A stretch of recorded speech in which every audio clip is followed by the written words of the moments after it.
Hi friends, എല്ലാവർക്കും നമസ്കാരം. ഇന്നത്തെ സബ്ജക്റ്റ് എനിക്ക് ഒത്തിരി ഇഷ്ടപ്പെട്ടൊരു വിഷയമാണ് കേട്ടോ. മറ്റൊന്നുമല്ല, യോനി പൂജയായിട്ട് ബന്ധപ്പെട്ട ഒരു സ്ത്രീക്കുണ്ടായ അനുഭവമാണ് ഇന്നത്തെ വീഡിയോ. അതിനു മുമ്പ് ഈ ചാനൽ സബ്സ്ക്രൈബ് ചെയ്തിട്ടില്ലെങ്കിൽ ഒന്ന് സബ്സ്ക്രൈബ് ചെയ്തേക്കണം, ലൈക്ക് ചെയ്യണം, കൂട്ടുകാർക്ക് ഷെയർ ചെയ്യണം കേട്ടോ. നമ്മുടെ നാട്ടിൽ സ്ത്രീകളെ സംബന്ധിച്ച് ഒരു വലിയൊരു ഫ്രസ്ട്രേഷനുണ്ട്. പലരും അത് പുറമേ പറയുന്നില്ല എങ്കിലും അത് യാഥാർത്ഥ്യമാണ്. എന്ന് വെച്ചാൽ സ്വാതന്ത്ര്യമില്ലായ്മ.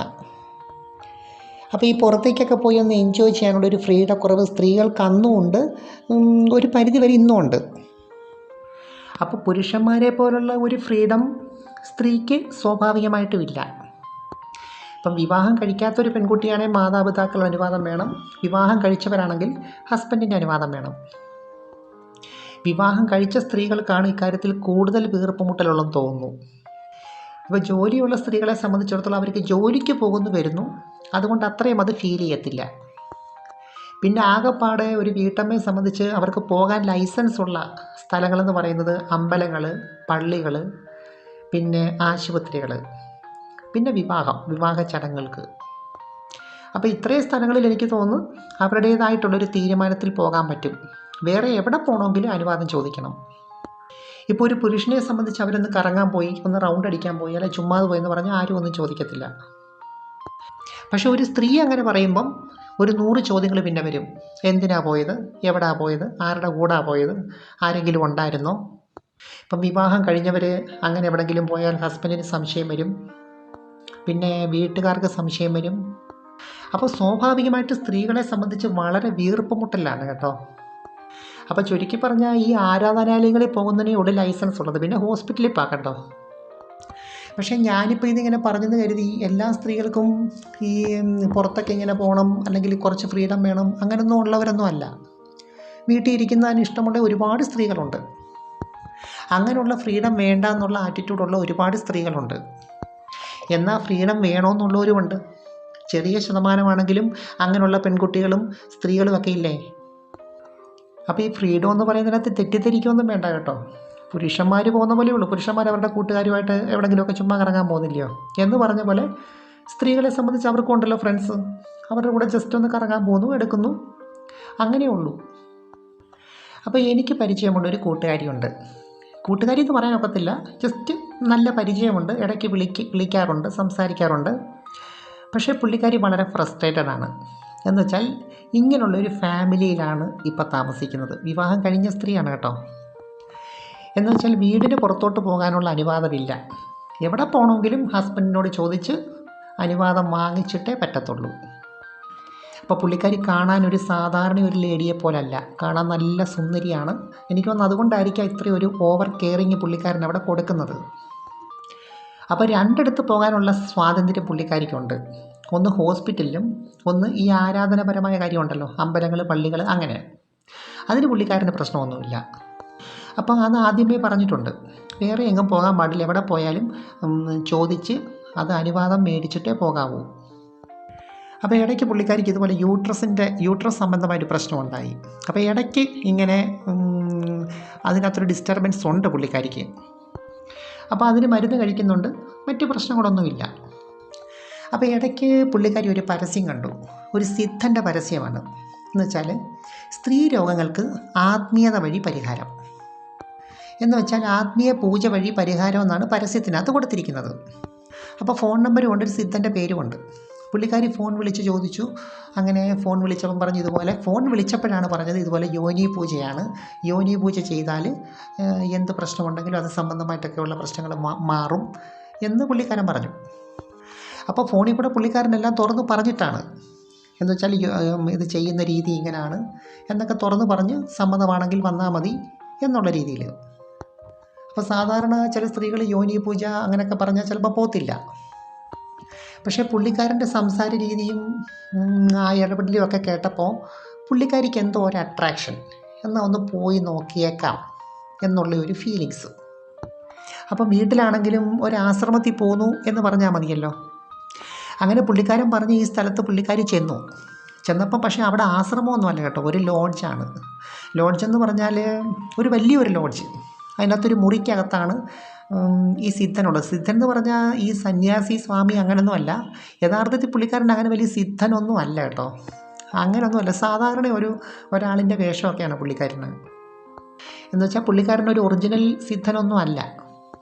അപ്പോൾ പുള്ളിക്കാരൻ്റെ പേരും ഒരു സാധാരണ പേരാണ്. അങ്ങനെ റൂമിനകത്ത് വെച്ച് കുറേ നേരം പുള്ളിക്കാരൻ കുറേ കാര്യങ്ങളൊക്കെ പുള്ളിക്കാരോട് ചോദിച്ചു, സംസാരിച്ചു. അപ്പം പുള്ളിക്കാരിയുടെ വേഷം ഈ സെറ്റ് സാരിയാണ്. അപ്പം ഫോണിൽ കൂടെ വിളിച്ചപ്പം പറഞ്ഞായിരുന്നല്ലോ യോനി പൂജയാണ് ചെയ്യുന്നത്. അങ്ങനെ മറ്റ് കൺഫ്യൂഷൻസ് ഒന്നുമില്ല. അങ്ങനെ പൂജ തുടങ്ങാനായിട്ട് ഉള്ള തയ്യാറെടുപ്പ്. റൂമിൻ്റെ ഒരു സൈഡിലായിട്ട് ഒരു കർട്ടനുണ്ട്. ആ കർട്ടൻ്റെ അകത്താണ് പൂജ പോലത്തെ, എന്ന് വെച്ചാൽ പൂജ ചെയ്യുന്ന ഒരു അറ്റ്മോസ്ഫിയർ പുള്ളി ഒരുക്കിയിട്ടുണ്ട്. പീഠം പോലത്തെ ഒരു സാധനം, അതിൻ്റെ പുറത്ത് സ്ത്രീ ഇങ്ങനെ ഇരിക്കണം. ഇരുന്നിട്ട് നമ്മൾ സാരിയാണെ മുട്ടിൻ്റെ മുകളിലോട്ട് ഇങ്ങനെ മാറ്റി വെക്കണം. മാറ്റി വെച്ചിട്ട് കാലിങ്ങനെ അകത്തി വെച്ചിരിക്കുന്നു. അപ്പോൾ ഇവർക്കാണെങ്കിൽ ഒരു ഇച്ചിരി വണ്ണമൊക്കെ ഉണ്ട്, ഇച്ചിരി സൈസൊക്കെ ഉള്ളൊരു കക്ഷിയാണ് കേട്ടോ. നല്ല ഷേപ്പുള്ള ബോഡിയാണ്. അതുപോലെ ഈ കാലുകൾക്കും തുടയ്ക്കുമൊക്കെ നല്ല നിറവും അതുപോലെ നല്ല ഷേപ്പുള്ളൊരു കക്ഷിയാണ്.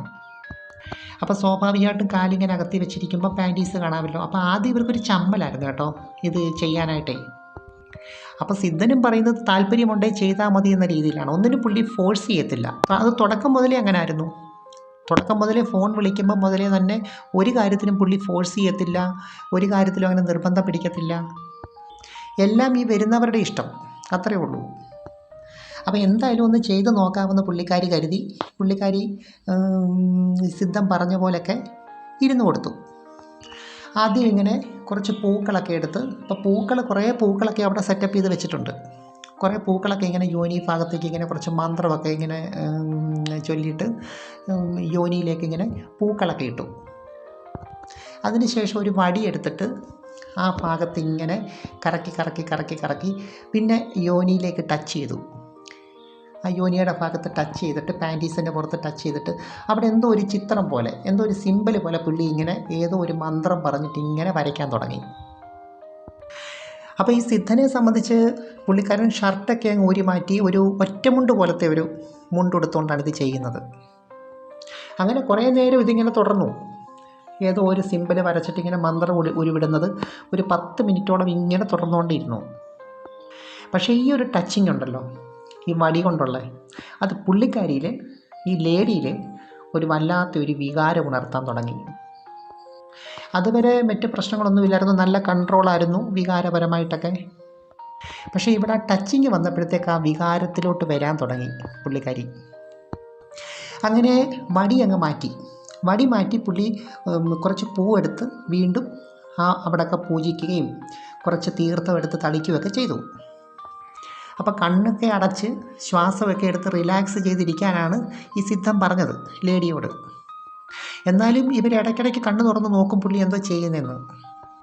അപ്പോൾ അങ്ങനെ നോക്കിയപ്പോൾ കണ്ടത് പുള്ളിക്കാരൻ കുറച്ചുകൂടെ കാലുകളൊക്കെ ഇങ്ങനെ അകത്തിയിട്ട് ഇങ്ങനെ കുറച്ചുകൂടെ പുള്ളിക്കാരൻ നീങ്ങിയിരുന്നു. പുള്ളിക്കാരുടെ അടുത്തോട്ട് നീങ്ങിയിരുന്നിട്ട് വിരൽ കൊണ്ട് അവിടെ ഇങ്ങനെ ഓരോ സിമ്പൽ വരയ്ക്കാൻ തുടങ്ങി. ഈ പാൻറ്റീസിൻ്റെ പുറത്ത് സിമ്പൽ വരയ്ക്കാൻ തുടങ്ങി വിരൽ കൊണ്ട്. അപ്പം വിരൽ കൊണ്ട് ചെയ്തപ്പോഴത്തേക്ക് കുറച്ചുകൂടെ അങ്ങ് വികാരമായി ഈ ലേഡിക്ക്. അപ്പം വിരൽ കൊണ്ട് ഇങ്ങനെ ചിത്രം പോലെ വരയ്ക്കുന്നെങ്കിലും മന്ത്രം ഉരുവിടുന്നുണ്ട്, എന്തോ പുള്ളി മന്ത്രം പോലെ പറയുന്നുണ്ട്. അപ്പോൾ ഇവരിടയ്ക്ക് ഒരു 5 മിനിറ്റ് കഴിഞ്ഞ് ഒന്നുകൂടെ കണ്ണ് തുറന്ന് നോക്കിയപ്പം ശരിക്കും അത്ഭുതപ്പെട്ടു പോയി. കാരണം പുള്ളിക്കാരൻ്റെ ലിംഗവും നല്ല ഉദ്ധരിച്ച് നല്ല ഇറക്ഷന് നിൽക്കുന്നു. കാരണം ഈ മുണ്ടിൻ്റെ ഇടയ്ക്കൂടെ കാണാമല്ലോ. അപ്പോൾ സ്വാഭാവികമായിട്ടും ഇങ്ങനെയുള്ള ഒരു അവസ്ഥയിൽ ബന്ധപ്പെടാനുള്ള ഒരു മോഹം എല്ലാവർക്കും ഉണ്ടാവുമല്ലോ. ഇത് മുന്നോട്ട് ഫോർവേഡ് ചെയ്യണമെന്ന് തന്നെയല്ലേ മനസ്സാഗ്രഹിക്കുന്നത്. അപ്പോൾ സിദ്ധൻ ഇതുപോലെ ചോദിച്ചു, പാൻറ്റീസ് അങ്ങ് റിമൂവ് ചെയ്താൽ കുറച്ചുകൂടെ നന്നായിട്ട് പൂജിക്കാമെന്ന് പറഞ്ഞു. അന്നേരത്തെ മൂഡിൽ അവരതങ്ങ് റിമൂവ് ചെയ്തു. ഇത് കണ്ടപ്പോഴത്തേക്ക് നമ്മുടെ സിദ്ധന് നല്ല മൂഡായി.